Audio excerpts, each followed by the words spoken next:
clowns. Welcome to Crimelia Street. I'm Tori. And I'm Sam. And we are gathered here today. Yes.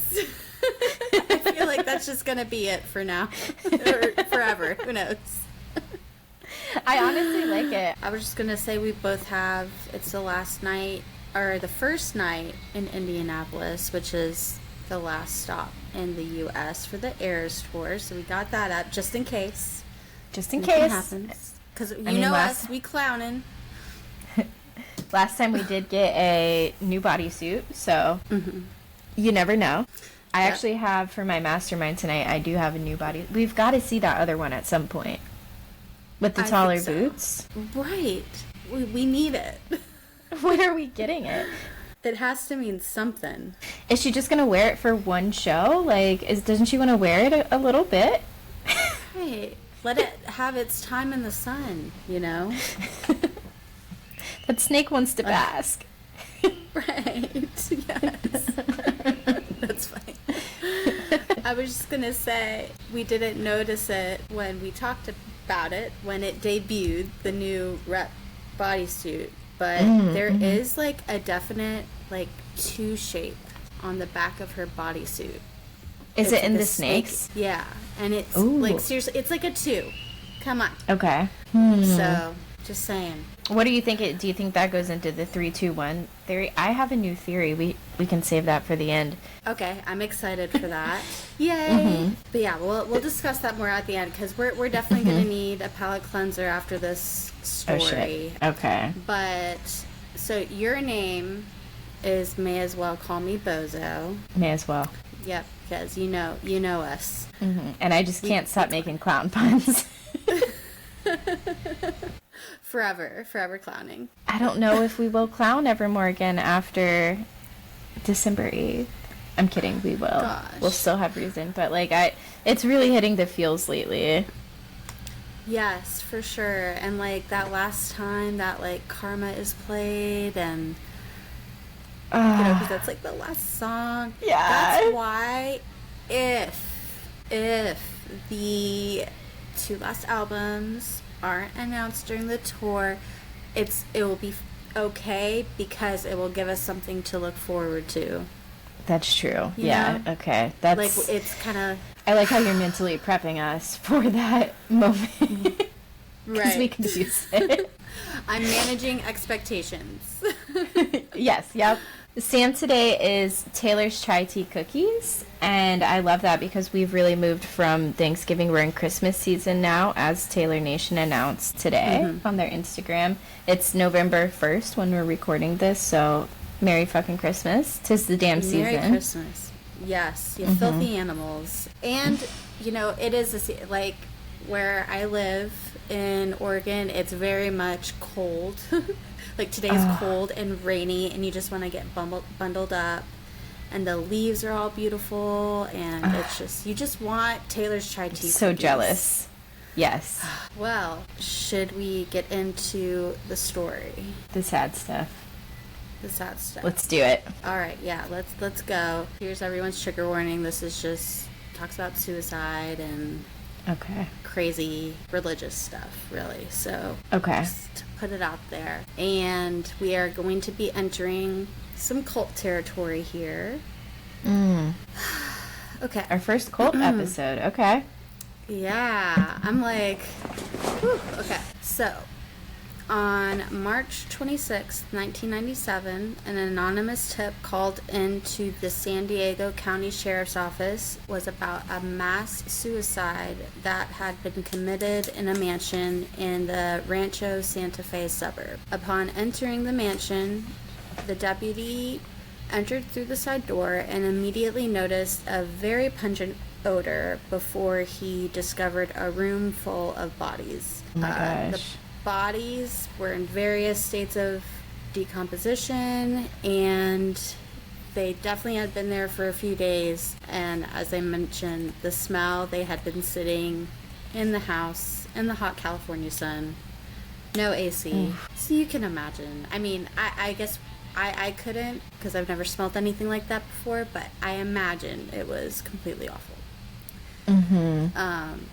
of small animals, So, and it's got to be kind of similar, but like I heard that it is like, anyways, distinct with humans. We don't have to get into all that, but right, right. No, I've heard the same thing for sure. And so he called for backup, and more authorities arrived, and they found a total of 39 bodies, all wearing an identical uniform of sorts. They were all in black tracksuits with a patch on the left shoulder that said Heaven's Gate Away Team, and $5.75 exactly in their pockets, a $5 bill and 3/4.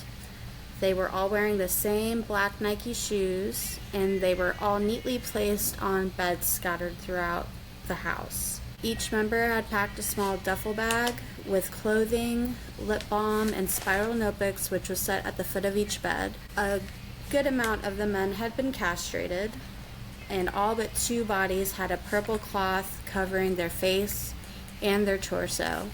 The other 2 bodies were found with plastic bags over their heads. can you say the date when they got the call again? I didn't have my pen Yes. in hand yet. That was March the 26th, 1997. Oh, okay, 97. The person who called in the tip was actually a former member of the cult that was known as Heaven's Gate, named Rio D'Angelo. He lived a few hours away, but had received a package the day before that contained 2 VHS tapes. One was a series of farewell messages from 38 of the members, and the other tape was labeled as Doe's Final Exit, which was an interview with the leader of the group. There was also a letter instructing D'Angelo to share the group's story with the world and where to find the bodies, as well as statements like, "We have exited our vehicles just as we entered them." The farewell messages from the members, it's so eerie to watch them. I watched a few. No. Oh, wow. And some are clearly kind of upset, but others are super happy and like they're really excited to do this, and it's just really, really strange and eerie to watch, obviously. Right. So, do you remember hearing anything about, we were just kids, but do you remember hearing anything about this? I don't think I've ever heard anything about this. Oh, okay, cool. Yeah, I don't know if this is like a false memory. I feel like I would have been 8 years old. So maybe it's like I saw something on the news passing by or whatever, but yeah, I don't remember hearing much about this either. Or I can't remember when I first learned about this, you know what I mean? I will say these circumstances are very detailed. The $5 bill with the 3/4, the purple cloths, but 2 with plastic bags. Like, did they just run out of purple cloths, or were these people being shamed with their plastic bags? Yes, those are very good questions. Also, the 38 members, is it only 38 because the last was the exit interview? That was the 39th. There's 38, like, farewells. Right, yep. And then the Okay. 39th one was the other VHS tape from the leader, whose name is, they refer to him as Doe, D-O, but I'll also go or explain that more. Okay. Poor Rio. Further. I know. Wow. Because, yeah, I couldn't find much info about him, just that he was the former member. But, yeah, I'll definitely talk a bit more about that. There's lots of, this case was, I have so many notes, but also just things that I've picked up that I didn't necessarily write down that I'll probably just, like, throw in there, and that's actually kind of one of them. So, I'm sure I'll remember. So, I'm going to get into the chain of events that actually spanned a couple decades that led to these 39 people taking their own lives. Okay. So the Heaven's Gate cult, I'm just going to call it a cult. Even the leader referred to it as a cult. He said it was a cult of truth. Okay. Sometimes I'll say group, though. You'll see. So the Heaven's Gate cult was founded by 2 members. One of them was named Marshall Applewhite, who was born on May 17th, 1931, in Spur, Texas, to Marshall Sr., who was a strict Presbyterian minister, and his wife Louise.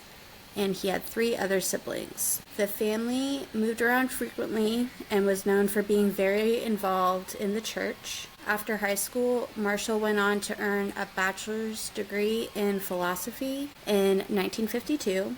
And after that, he continued on to seminary to study theology to become a minister. This sounds a lot like a Tinder boy that I'm dating. Oh, yeah. Uh-oh. I know. That's funny. Yeah. He's very involved with the church, and he got his philosophy degree. Like, Are these red flags all of a sudden? Right. Is this some reincarnation going on? Because that's what they kind of believed in. Oh, boy. Right. So while in seminary, he met a woman named Ann Pierce, and they went on to get married and have 2 children named Mark and Lane. He later found a lot of happiness with singing, so he shifted his focus from theology to music and ended up becoming a music director for a church in North Carolina. Is he named Mark? Just kidding. I think that flew over my head. Oh, I was just asking if... Chris. Yeah. Chris. Chris, okay. It seems like a Mark would be reincarnated as a Chris, though, if we're being honest. I mean, right. Same. Shoot, I'll have to keep an eye on him. Right, for sure. In 1954, he was drafted by the Army and served in Austria and New Mexico. He left in 1956 and then enrolled in the University of Colorado, where he got his master's in music and musical theater. After graduating, he wanted to sing professionally, so he moved the family to New York City, which was unsuccessful. He began to teach music at the University of Alabama, and here is where some trouble starts. Uh-oh. In 1965, Marshall was fired after accusations of him having a sexual relationship with one of his male students came to light. His wife, Anne, left and divorced him when all this came out. And also when his father found out, he was furious and pretty much estranged him. Oh my gosh. Which would have lasting effects on Marshall. Okay. I mean, if you could think about the atmosphere in 1965, I guess it was like the decade of love, quote unquote, but especially like homosexual relationships in the South like that were not really accepted. Right. And I'm sure that's why his dad is so pissed too, because of that, not because he cheated on his wife. Exactly. So after leaving University of Alabama, Marshall moved on to Houston, where he served as the chair of the music department at the University of St. Thomas, and he also began performing with the Houston Grand Opera. His students really liked him, said he was very charismatic, he had a really cool sense of style, and just a really nice guy. It is reported that he had a relationship with a woman, but she ended up leaving him as well because of it seemed like he was bisexual. It was kind of known that he had relationships with men as well, so who knows if he was just with women like as a cover or if he was truly bisexual. Doesn't matter, but she left him because of it, either way. Okay. These issues with his sexuality and him coming to terms with who he is actually a huge factor in this whole story. Like, it affects so much, which is really sad, honestly. Right. Okay. Yeah, because that might not be the same if it happened today. Right. Maybe. Like, always trying to suppress who you are. Right. Trying to get away from that. That is sad. Right. Okay, so he resigned from the university in 1970 due to what he said emotional and mental problems that he was going through. But there are many reports that that it was actually because of another affair between himself and another student. Or maybe it's both. Right. In 1971, his father died, which also took a huge emotional toll on him as they never got to reconcile. So, here we bring in the next member, or the next leader of the group. And there are mixed reports on how exactly Marshall Applewhite and a woman named Bonnie Nettles met. Marshall had stated that he met Bonnie in 1972 when he was visiting a friend in the hospital. I've also read accounts of him being hospitalized due to a complete mental breakdown that was witnessed by other people during one of the opera rehearsals. And then another story that I read is that he was hospitalized because of heart issues. But he says he was visiting a friend in the hospital. But either way... Did she, work at the hospital or something? Is that... Yes. Mm-hmm. Okay. Yeah, she was a registered nurse at the hospital. Okay. Regardless of how they met, their meeting would lead to the largest mass suicide committed on U.S. soil a few decades later. Damn. So, Bonnie Lou Truesdale was born on August 29th, 1927 in Houston, Texas, into a Baptist family. And although she grew up religious, as she got older, she began to have an interest in more New Age spirituality. Things like crystals, astrology, ghosts, fortune telling, and UFOs. She became a registered nurse and married a man named Joseph Nettles in December of 1949 and had 4 children. Their marriage was great, smooth sailing, until around the early 1970s when she began holding seances in their home and was saying that a 19th century monk named Brother Francis was delivering messages and instructions to her. Okay. Mm-hmm. So Joseph didn't take to that super well. Right. He wasn't a fan of this whole thing with Mr. Brother Francis. Yeah. It was a little alarming. I would think. Yeah. Okay. Mm-hmm. Interesting. Right. I wonder too, instructions. Right. What were the instructions? Is Brother Francis he said that you should do the dishes today, or what are the messages? Good message. I'd like to know. Yeah, for real. Yeah, he was sick of it. And she also had a few different instances that she has said with fortune tellers telling her that she was going to meet a mysterious man with light hair and a fair complexion very soon, and that together that they would deliver a message to the world. Okay. So, I feel like that kind of gives you some confirmation bias too. Right. Like you're telling everyone you have to meet someone who looks like this. Well, as soon as you cross paths with someone who looks like that, I don't know. It's like, see? They told me. Found him. Now it's true. Well, just if they indeed told her that, and that isn't some hyperbole that she was saying, it's not some story she made up in her head. Right. If it was true, it was probably the most unfortunate that this particular dude is who she met. Either way, however they met, Marshall Applewhite and Bonnie Nettles crossed paths in March of 1972. They made an instant connection with each other, and of course he matched the description of the mysterious man the fortune tellers told her about. Mm-hmm.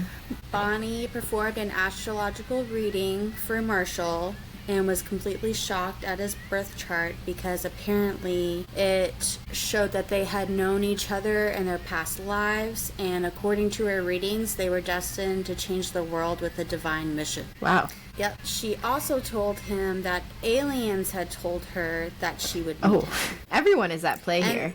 Right. So this is a combination of things that Marshall has said and things that they have told their followers as well. Oh, wow. Okay. So this is just everything that they're letting us know. Okay. Marshall had explained to her that he was actually dealing with voices in his head and emotional problems. And Bonnie explained to him that these voices were actually divine beings calling him to a higher purpose. Yeah, that's not a problem. Just a few months... Right, yeah, no big deal. This is all normal. Everything's fine. You are the chosen one. Right. So just a few months after meeting, in June, Bonnie left her family, her husband and her 4 children, and herself and Marshall began on a journey across the United States. It was at a time, like, apparently in the 70s, it's like the Vietnam War was ending. The year 2000 was, like, looming over people's heads. People were really freaked out about it. There were reports of UFOs being seen. It was all these, like, little events that a lot of, like, religious groups actually thought that the world was legitimately ending. Apparently. Wow. Like, even, like, a lot of Christians thought it was, like, the end times. Wow. There were lots of cults in the United States during this time, because it said that people were just really, like, disillusioned from, like, the 60s, and a lot of them were searching for the higher purpose and all that. Interesting. So it just led into all these, like, kind of new age spirituality. It's all the old hippies looking for something to be a part of. Exactly. Yes. Okay. Interesting. So Bonnie and Marshall were traveling around the United States, just doing odd jobs here and there. They didn't seem romantic. Didn't seem to have a sexual relationship. It was purely like life partner. Interesting. I didn't see that coming. I just assumed romantic. It was just like this connection, like they were thinking like similar thoughts, which I'll also go into that later. Marshall, he's been fired a few times. He's struggling with his sexuality, but he believes in this religion. Bonnie knew a bit about the religion, but was very interested in things like UFOs. And so what they begin to do is the beliefs of Heaven's Gate is a like conglomeration of both of their beliefs that they just fit in together and make sense in their heads.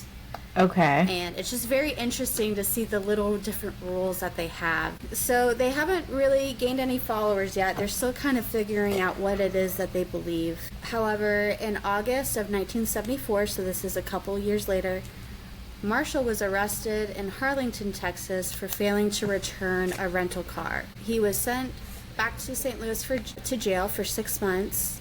He always maintained his innocence, saying he was divinely authorized to keep the car. No, the big man upstairs said it was okay. Right, it's cool, man. Talk to him. I'm going to use that excuse. Oh my gosh. Yeah. So during this time in jail, Bonnie would visit him daily, and they would study passages from the New Testament and just different science fiction works. They're like, okay, we know what we believe now. And upon his release, they decided to start to share their beliefs with whoever would listen. This naturally brings up the question, what did they believe? Yes. Okay. Well, I'd like to hear the specifics. Oh, girl, strap in. Oh, God. So Marshall and Bonnie began to go by a few different names, like Guinea and Pig was one, Bo and Pete. But eventually they settled on Marshall being called Doe, D-O, and Bonnie being called T, T-I. And this was in reference to the musical The Sound of Music, which of course Marshall was a huge fan of musical theater and things. So, right. Doe and T, Wow. that's their names. I bet they were so much fun around Halloween. Right? Those couples' costumes. For real. Oh, dear. Oh my God. Now together though, they called themselves the Two, and they believed that they were the two witnesses that are talked about in the Bible, specifically in Revelation chapters 11, verses 3 through 12, which are terrifying if you read them. But basically what it says is there's two witnesses that come forth to prophesize a message about the return of Christ. They're later martyred and raised from the dead. They taught that followers could transform themselves into immortal extraterrestrial beings by rejecting their human nature, which would send them into heaven, aka the next level. Jeez. Or they would also call it the evolutionary level above human. And they believed that this was an actual, like, physical change, that by ridding yourself of all your human desires and stuff, it would physically make your body transform into this different alien body. Like, you would get a new body. Oh, wow. So this isn't just some, like, some spiritual transformation, in that you would be beamed up by a UFO once you made that change. This has got me down bad. I'm so sorry. I couldn't not. I'm sorry. Dude, no. And it's crazy because this wasn't some, like, scheme to get rich, because they did not like human possessions, because they were trying to get rid of everything that made them human. Wow. Right? So delusional. They're just delusional. Completely. They clearly just, like, encourage each other in these delusions, because this is technically like an offshoot of Christianity, which I'll also go into more. It seems that, okay, Marshall was struggling. T seems to be kind of like the mastermind, because she knew all about the UFO stuff. Marshall knew more about the Christianity side of things, and they were trying to make them both make sense. So they're like, ha, we know. Oh my gosh. And they're just like in this echo chamber too.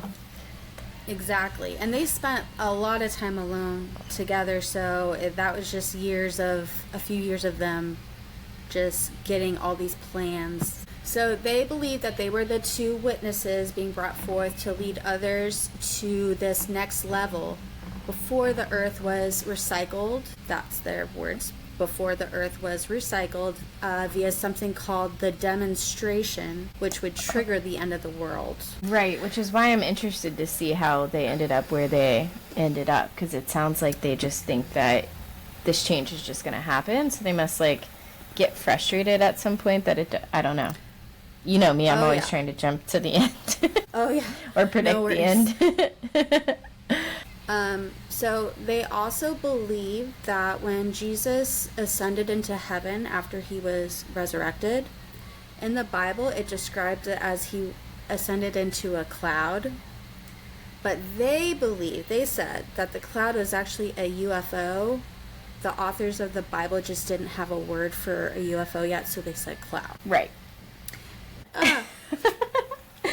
Didn't the Egyptians too have, like, UFOs and stuff in their, like, hieroglyphics? Like, I've seen things. I feel like that, a UFO could have been described, right? Or also without saying cloud. And actually, I know, because a UFO looks very different than a cloud. The UFO that they're specifically talking about does not look like a cloud. Okay. And also, I learned it in art history a few semesters ago, but in, like, Peru, there's all these carvings in the ground that you can only see from, like, a bird's eye view, and some of them do look like astronauts, and people are like, what are these? Yeah, right. And some of them kind of mimic the Egyptian ones, which of course is password. So yeah, just weird aliens. And we know from the government that a UFO is a cube. Yes, of course. So they would do little lectures at universities all across the states, but they weren't really gaining too much traction until they arrived in the small coastal town of Newport, Oregon, which I've actually been to before. And they were handing out flyers about UFOs and information about a little lecture that they would be holding while they were in town. And the flyer was like, this isn't a discussion about UFO sightings. It's about why they're here and when they're coming and what you can do to go with them. And these two people are here to share this information with y'all. So they had their little meeting, and people said that their meeting, it was like electric. They said it seemed like tea and dough. It seemed like they had, like, a haze surrounding them, and their eyes were really bright. Aura. Wow. Right, and that one of the members said when Marshall touched him, he saw an image, a UFO in his head, Are they and dosing it these just like, people?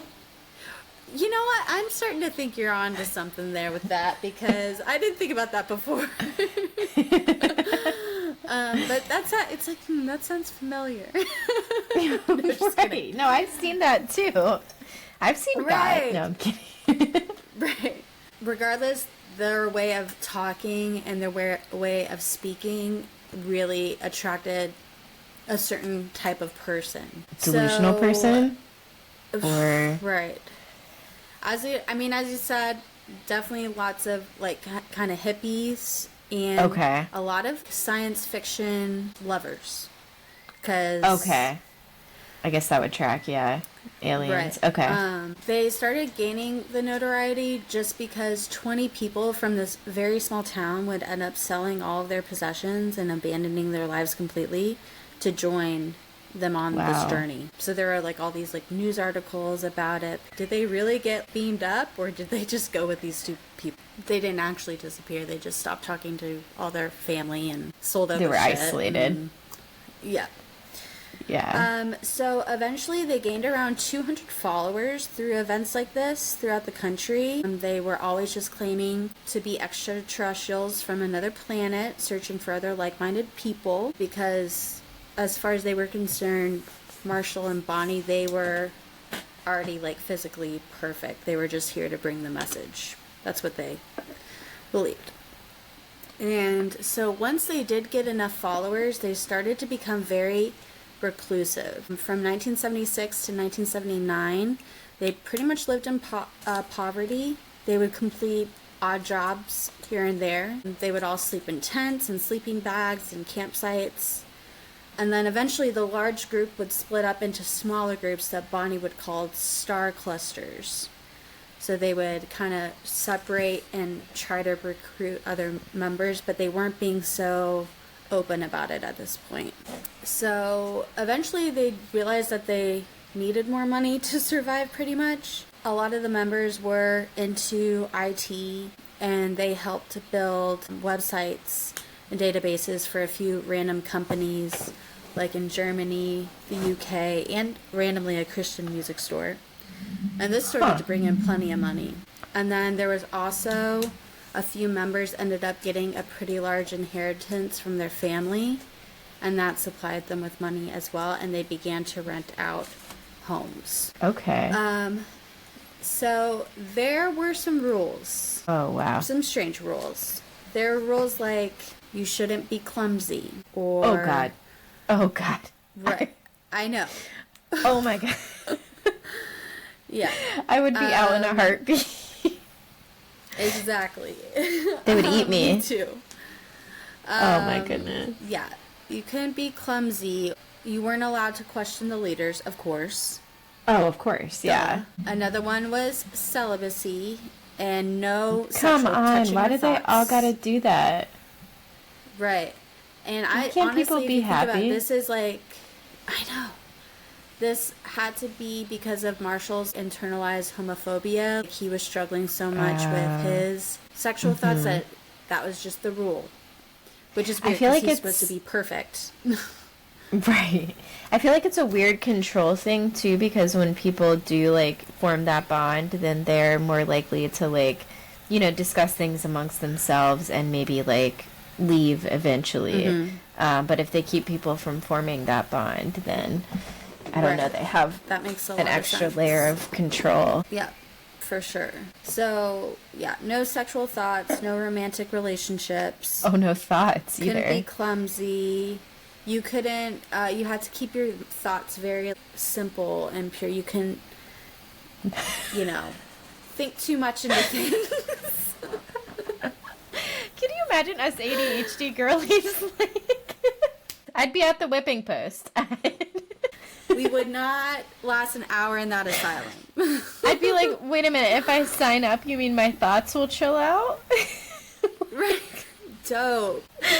Oh my god, okay. They also were to give up their original names, and this was kind of weird because it would all be like if someone was named Mark, it would be Marody.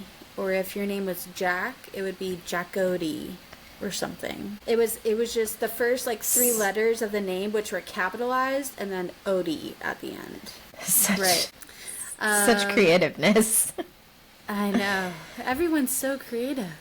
They were all to be as uniform as possible, so they all wore very androgynous, neutral colored clothing, and they all cut their hair short.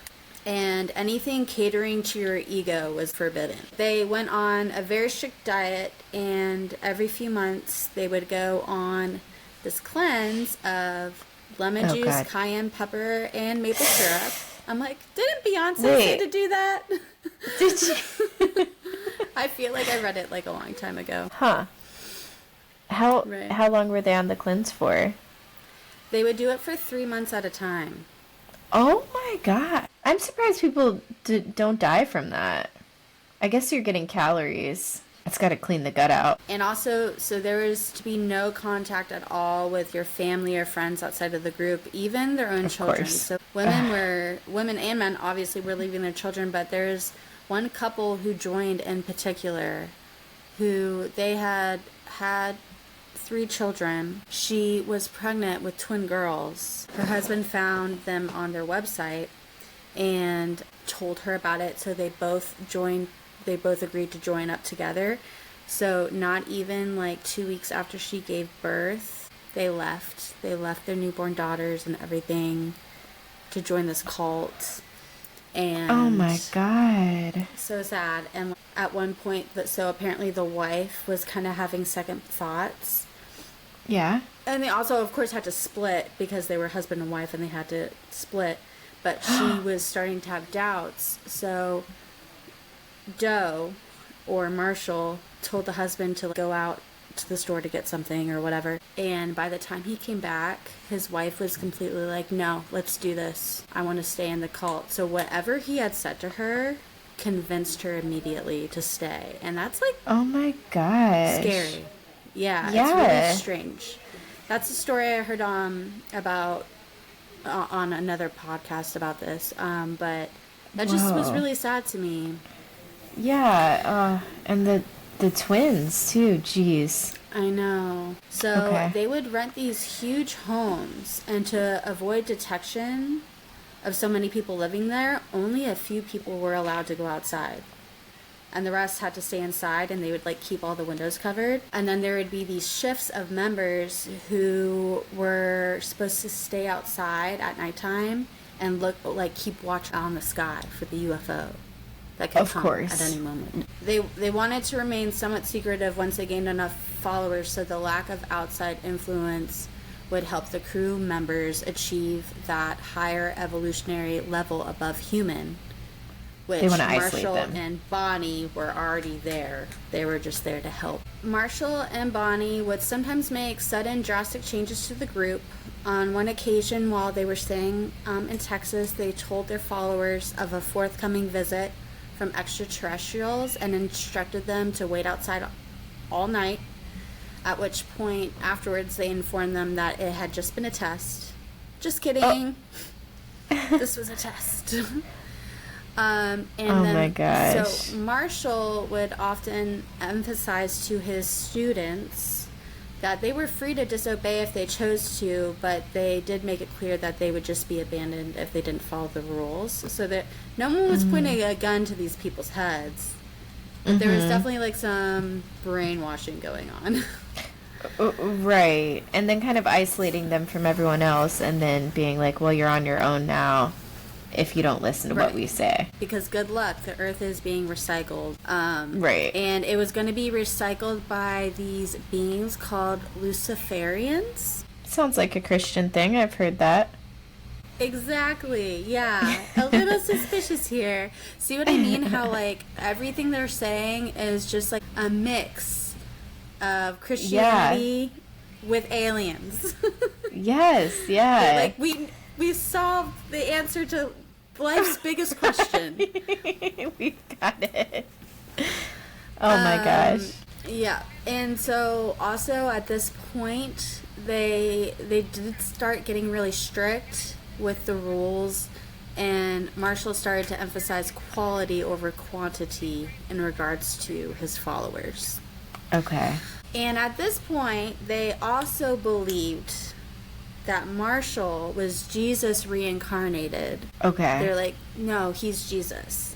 Surprise. We just figured that out. He's Jesus. By 1980, their numbers dwindled down to around 80 people. Many of the members still had jobs making databases, websites. There were a lot of car mechanics. And then Marshall and Bonnie finally allowed the members to call their families in 1982. And actually in 1983, they allowed the members to visit their families for Mother's Day. But this is because a lot of the families were making a big hoopla and contacting like the FBI and all this stuff. Because they're like, are they still alive? I don't know. They just left with this group. But they let them do this, and they were told to tell their families that they were studying computers in a monastery. To give the illusion, I guess, that they were free to come and go as they pleased. It's fine, I'm just studying computers in a monastery, Mom. Come on.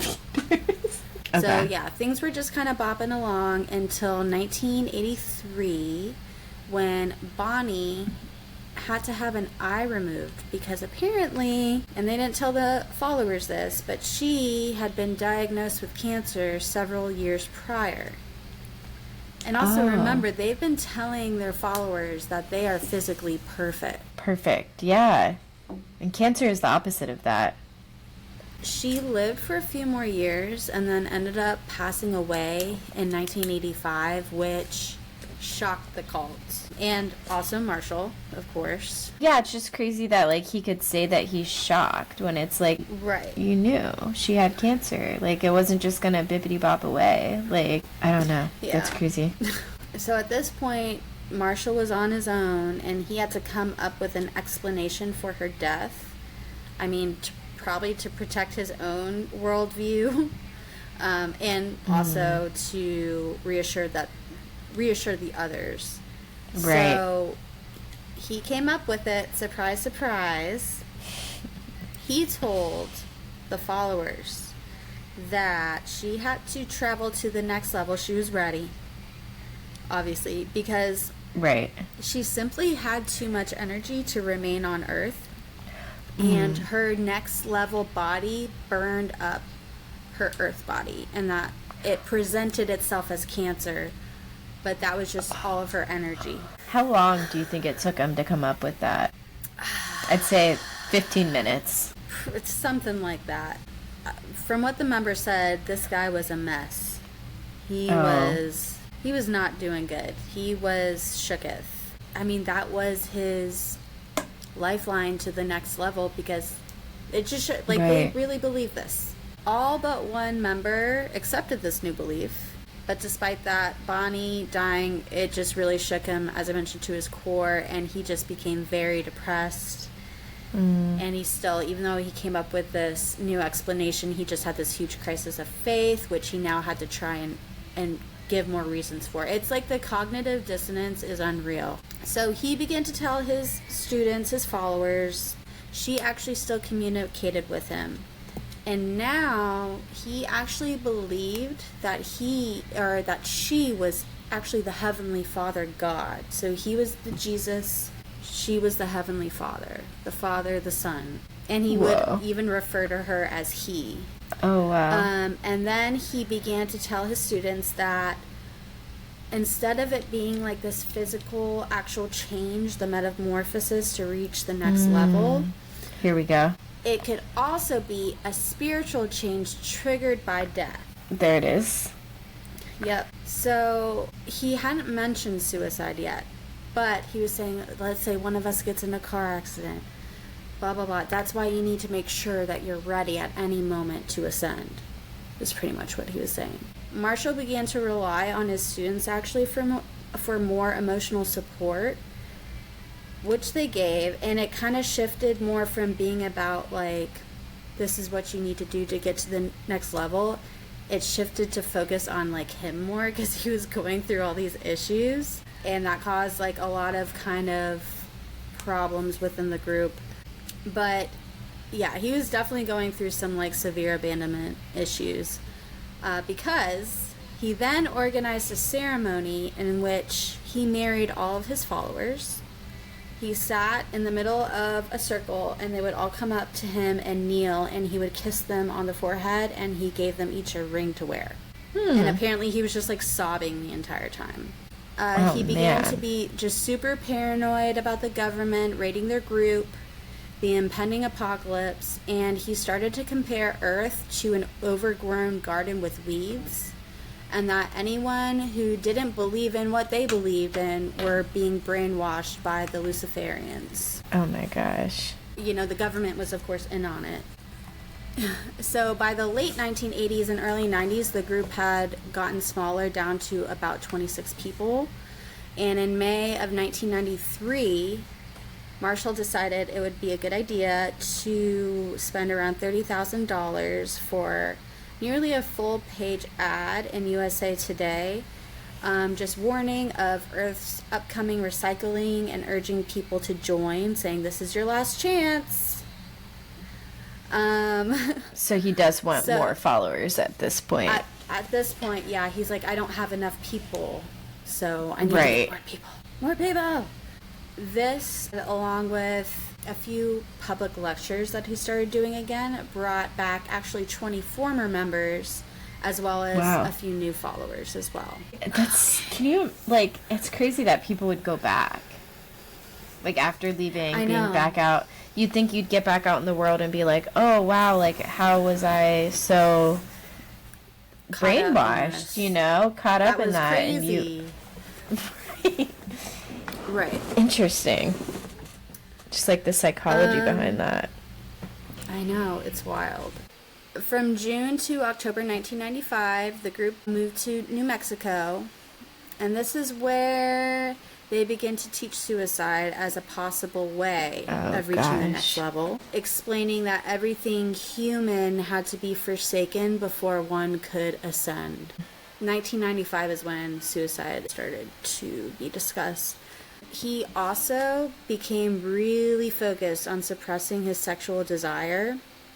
He had this one kind of right-hand man who he, at this time, told him that his vehicle was being attracted to this other member's vehicle, and that he basically, you gotta go. You can't come with us. And that's another thing, they had different words for things, like money was sticks. Your body was a vehicle. It's your vehicle. The laundry room was the fiber lab. And the kitchen was the Nutra lab. And I think it's the underwear was like your like skin suit covering or something. Like, it was just all this weird stuff. What the heck? The fiber lab is my favorite. Yeah. Hey, I gotta get the clothes from the fiber lab. But yeah, it's like, my vehicle is being attracted to yours, so get your vehicle out of here. You can't sit with us anymore. Oh my gosh. Well, blessing for that vehicle. I know, right? And this guy was actually kind of like a D-list actor from Hollywood that joined the cult. I forget his name, but oh wow. But just because like he was having all these problems suppressing his sexual desires, he decided that castration was the best solution. And wouldn't you know it, most of the male members of the group lined up for it. They were for it. So they had a hard time finding a surgeon to do this. One, because they wanted to be discreet because they were trying to fly under the radar because of the Luciferians. And two, like I don't think you could just go to a surgeon and be like, hey, I want to be castrated. So a surgeon agreed to this. Well, there was a member of the group who had been a former nurse who said that they would give it a shot. So they set up a room in the house that they were staying in. They put a sign that said Mexico above the door. That way that they could say that they got the procedure done in Mexico if they were ever questioned by authorities, so that no one could get in trouble.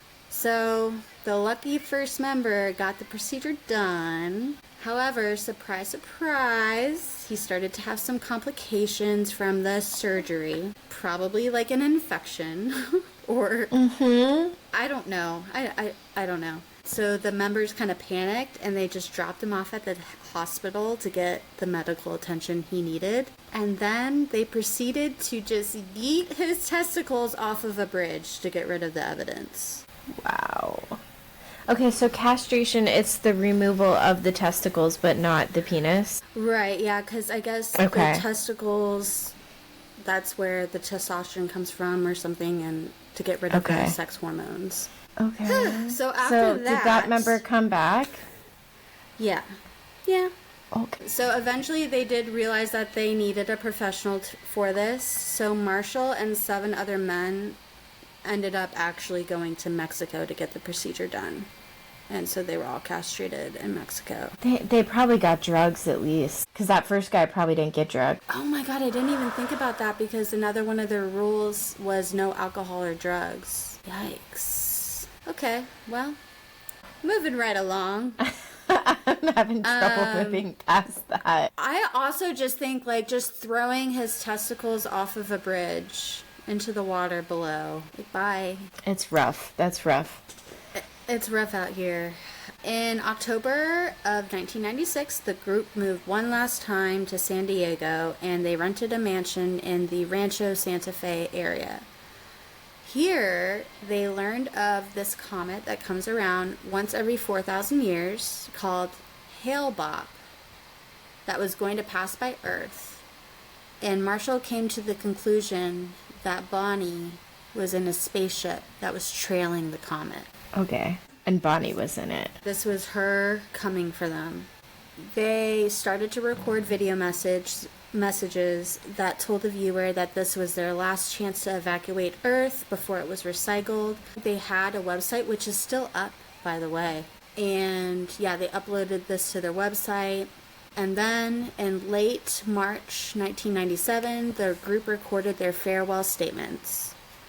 And I think I mentioned this earlier on. Some did seem super happy and excited. Some are like clearly like upset, but they're doing it.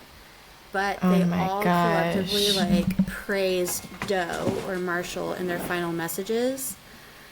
And Marshall's separate final video explained the suicides as their final exits. And he said, "We do in all honesty hate this world." So the group was last seen on Friday, March the 21st, 1997 at a Marie Callender's restaurant, which I thought was just a frozen food company, but no.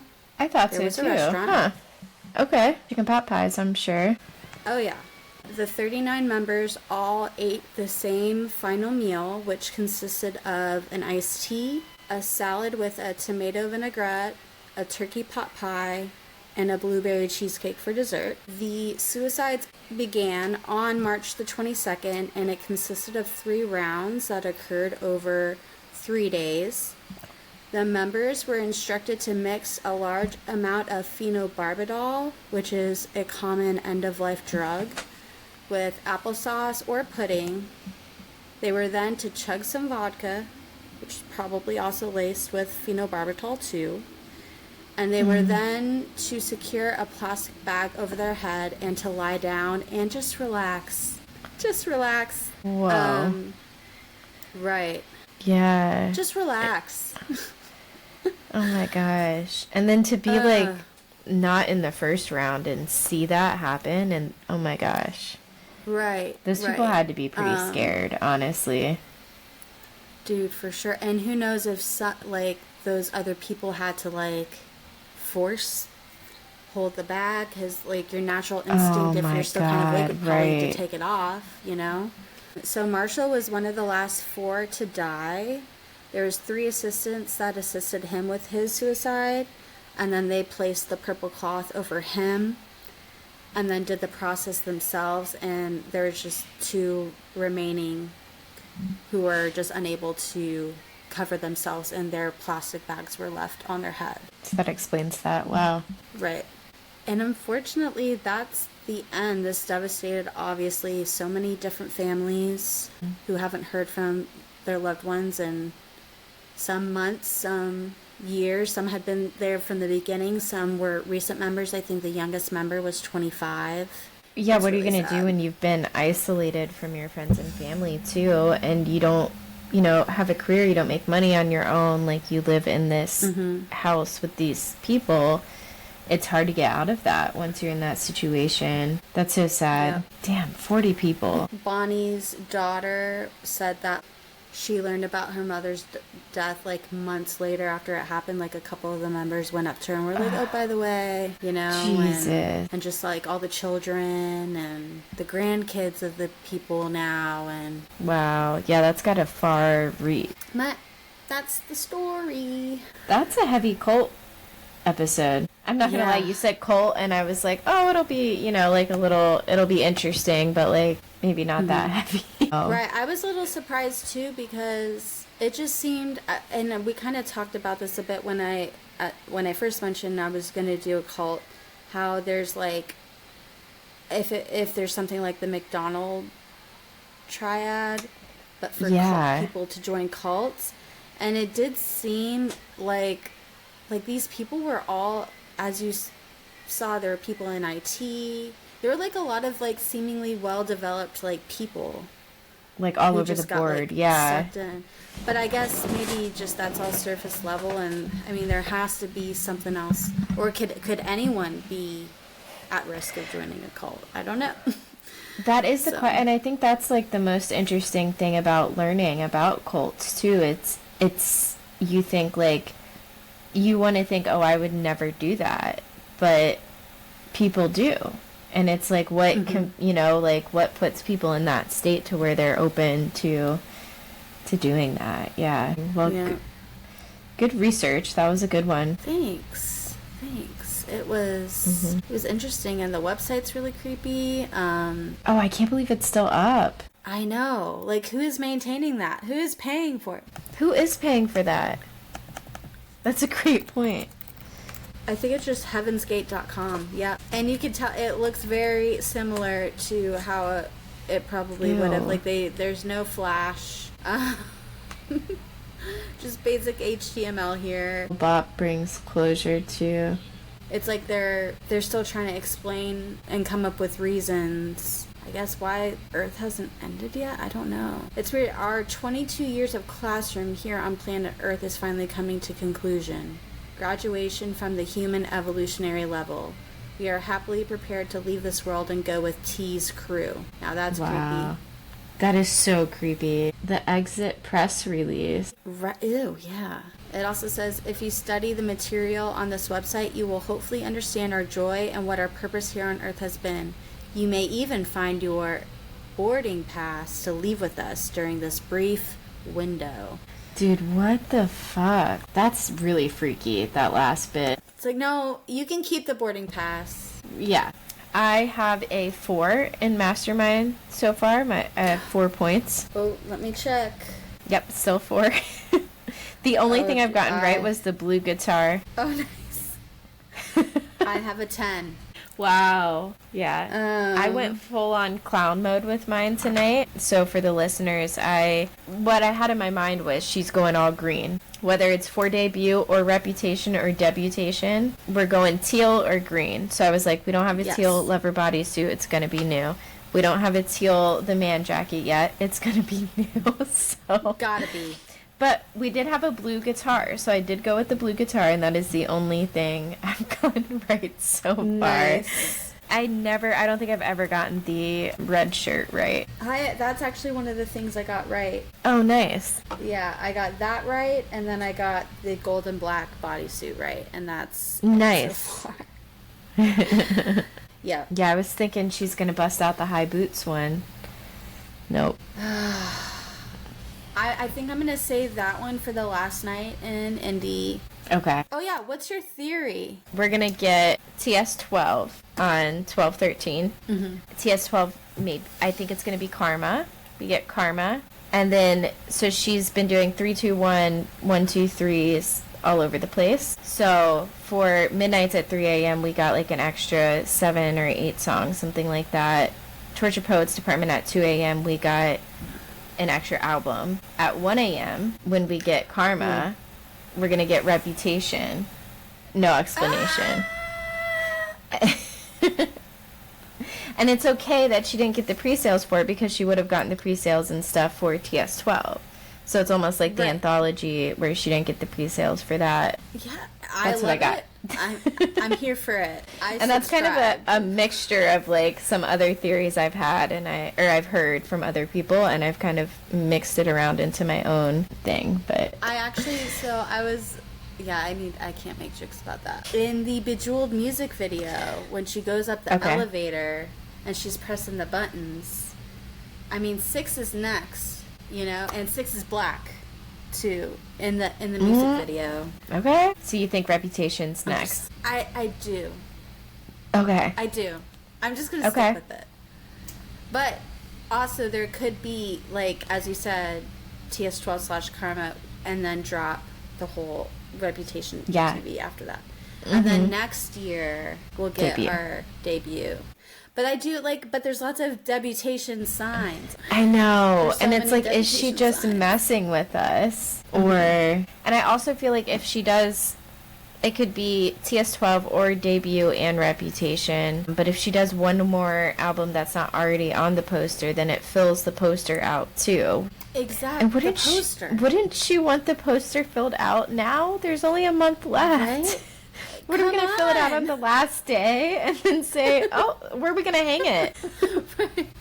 You know what? No, the poster definitely messes with me. And also, you know, the clock at the beginning before the tour starts, you know, and it's like all the tiles are flying around and there's a countdown. So on one side, it's not even.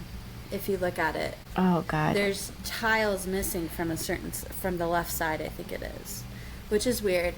And then also, someone kind of hinted at this. It was on a TikTok I watched, of course. But they didn't, I don't think they said it as much as this. But, so like, the beginning, the colors are very much like sunset, right? It's like the sun setting, it's like oranges and pinks. Oh, yeah, you know, yeah. Setting like the lover, like everything, it kind of looks like a sunset.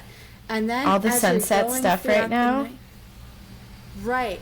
It's like you're going through it, right? And then all the different clips to each era, like with it turning upside down, it's giving like you're dreaming, you know? So you're like going into the night. And then it's like by the time you get to Midnights, it's like straight on, like full on nighttime. So what if like the very last day, like she walks through the door and it's like daylight or something? There's something with that orange door. Oh my God, yeah, the orange door. No, for sure, dude. And the whole daylight, there's so many theories with the whole daylight spectrum. Like that new dress is the daylight spectrum, and there's all the moons. I mean, the moonstone bodysuit. The eclipse has been a big thing. Like the eclipse, the star sign thing fitting to the clock, the albums, the vinyl clock. Right. We sound like lunatics.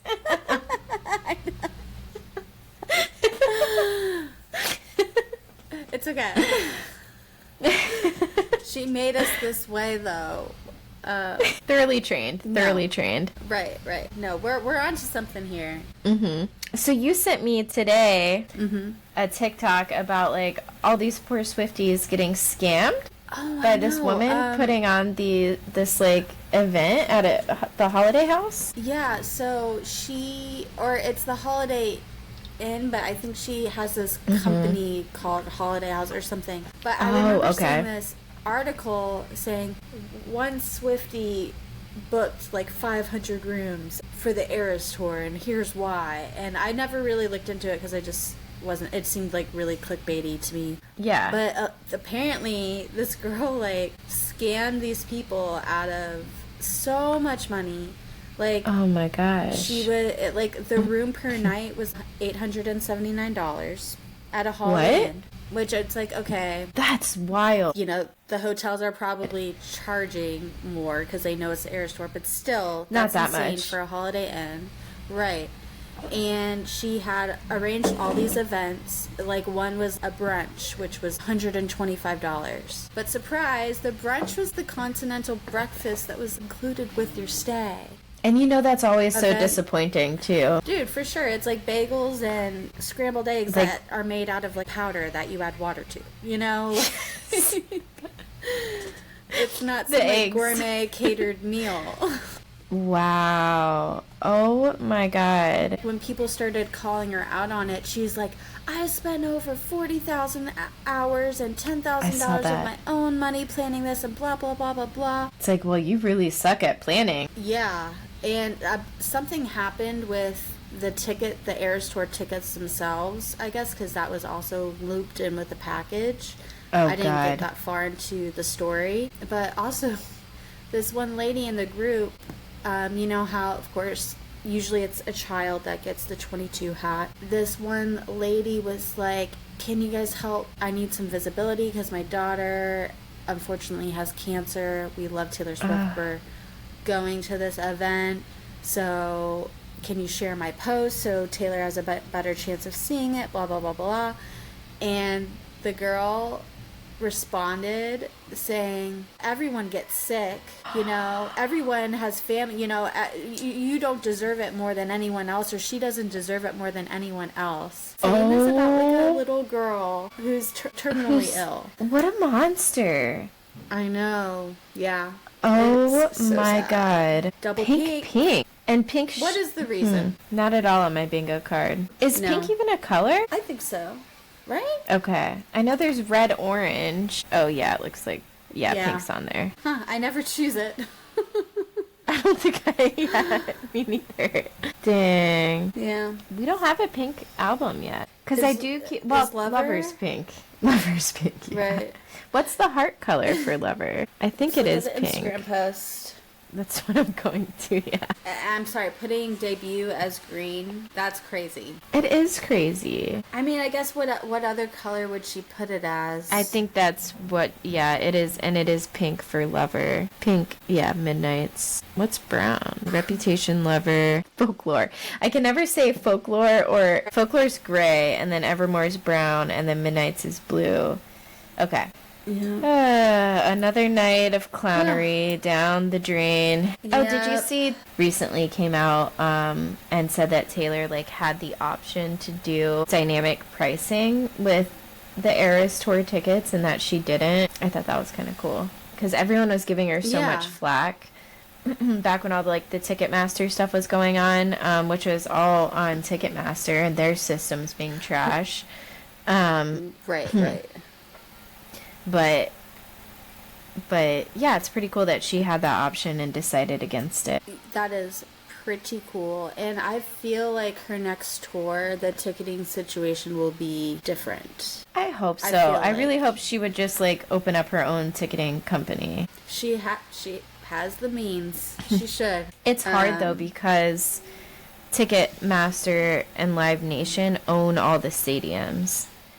So I don't know if she's able to step away from Ticketmaster because Ticketmaster is owned by Live Nation and Live Nation owns all of the arenas and stuff. So isn't that like a monopoly? That would be an issue. Isn't that illegal? But what are they going to do? Say, no, you can't come here, Taylor Swift? You know, who is going to say no? You're right. She has the power. If anyone could. No, you can't come here, Taylor Swift. Right, if anyone could, break that cycle, I feel like it's her, because she has the means and she has the influence. When we're, 70, talking to our grandkids, we'll be like, oh, I used to watch the Eras Tour on my iPad. Yeah, just went to see it. This is going to be, go down in history, though, I feel like. It's a pretty cool time to be a Swiftie. Was it with you guys we were talking about the other day about Woodstock being the comparison? Oh, that's cool. I don't think so, no. I can't remember who I was talking with. Okay, it must have been someone else, but some guy. Oh, it was on TikTok. I wasn't talking to anyone. It was on TikTok. But it was the girl who was on the plane with Scott Swift. Did you see that? Oh, I did. Yeah, Yeah. I saw like the thingy about it. Yeah. Well, it was the girl who sat next to him, and like he was talking to her the whole time and stuff. And Scott said that like the big thing from like his era was Woodstock. That was like the huge musical thing, and he thinks that the Eras Tour is gonna have like the same impact. Not that it's at all the same as Woodstock, but like it kind of carries the same like historical weight as Woodstock. Oh, for and sure. I could see it. Yeah. Okay, so that's all we have for tonight's episode of Crimenelia Street. Follow us on TikTok at Crimenelia ST Podcast. Follow us on Instagram at Crimenelia Street, or send us an email at crimeneliast@gmail.com. Bye, clowns. Bye, clowns.